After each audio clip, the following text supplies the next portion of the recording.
ఏంటమ్మా రాజ్యసభలు ఇప్పుడు మా దగ్గర 11 సీట్లకి మేము రాజ్యసభలు ఏం చేస్తాం చెప్పండి. రాజ్యసభలు మేము ఏం చేస్తాం?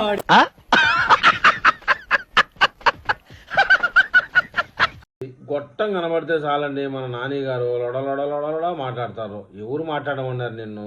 అది ఏం సమాధానం? అది 11 సీట్లతో నువ్వేమీ చేయలేవని మాకు తెలుసు, ప్రజలకు తెలుసు, వైసీపీ కార్యకర్తలకు తెలుసు. నువ్వు ప్రత్యేకించి మళ్ళీ మీడియా ముందుకు వచ్చి పరువు తీస్తువి, మానవం తీస్తువి, అన్నీ తీర్చివి, సిగ్గు తీస్తువి, జగన్మోహన్ రెడ్డి విలువంతా తీసేస్తువి. అసలు నిన్ను నాకు తెలిసి వైఎస్ఆర్సీపీ పార్టీలో మీడియా ముందు కనపడకుండా చేస్తే నిన్ను పార్టీ పరువు, దాని విలువ ఇంకొంతకాలం పెరుగుతుంది. నువ్వు మీడియా ముందుకు వచ్చి మాట్లాడే ప్రతి మాటకి పక్కన వాళ్ళు అంటే వైసీపీ పేటీఎం వాళ్ళు మళ్ళీ ఎగేసుకొని రావాలి వాళ్ళని. నువ్వు చేసిన డ్యామేజ్ని వాళ్ళు కవర్ చేసుకుంటూ రావాలి.